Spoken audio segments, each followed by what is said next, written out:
The Bullmastiff is a glorious breed, and the Bullmastiff has a glorious history and origin. They are absolutely fascinating, and it's one of the reasons that they are one of my favourite breeds. And in today's video, I want to talk about some fascinating facts about the Bullmastiff that you might not be aware of.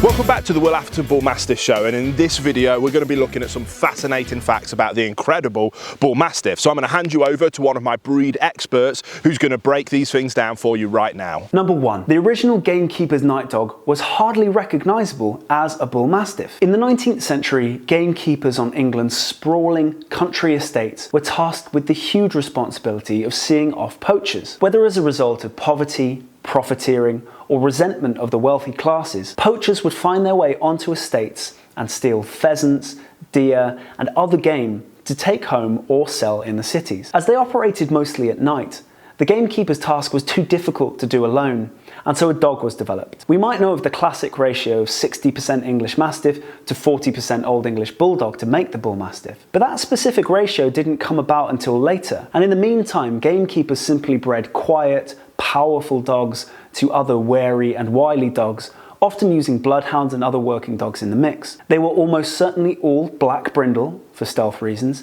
and likely under 100 pounds in weight for the sake of agility and stamina. Indeed, it took many years before the gamekeeper's night dog became a more stable size, shape, and temperament, and many years more before it gained the title of Bullmastiff, with those specific breeds and ratios being acknowledged. Number 2. The Bullmastiff's iconic forehead wrinkles and tapered tails are more about function than looks. When the Bullmastiff was being developed into the majestic powerhouse that we know and love today, there were specific traits that made it invaluable as a night dog on the estates. We can all recognise how the muscularity would serve for intimidation, and how the powerful neck would make takedowns a piece of cake. But not many people realise that the top and tail of the Bullmastiff, quite literally top and tail, were designed for alerting the gamekeeper to incoming threat. Anyone who's ever owned and loved a Mastiff breed as I have can attest to the physical responses they have to hearing an unfamiliar noise. Their entire heads scrunched together into stiff, rope-like wrinkles between their ears, and their tails raise like a warning beacon. Gamekeepers of the 19th century used to patrol their dogs around the estate with their hands resting on their backs, waiting for the dog's stiffness to alert them to the presence of a rogue intruder. So some of the more bully and typey features of modern Bullmastiffs actually have their origins in the historical working purposes of the dog. And number 3, from the Hollywood archives, Sylvester Stallone's first love was a Bullmastiff. It's hard to believe that the creator of the hit global Rocky franchise was once just a broke guy with big ideas looking for his shot. But that was the case for Sly Stallone in the early 70s.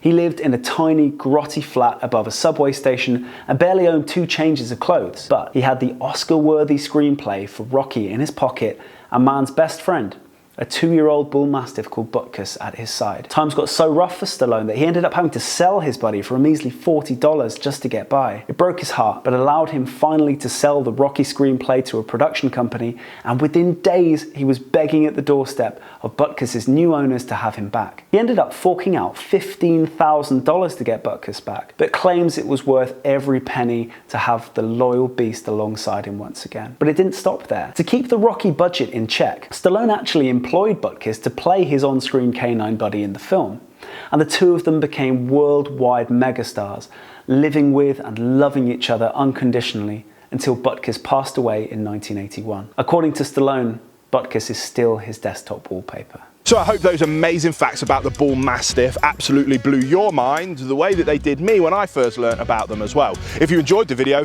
give it a thumbs up. We make multiple videos like this every single week about the incredible Bullmastiff. So subscribe if you are new here, because we can't wait to see you on the next episode.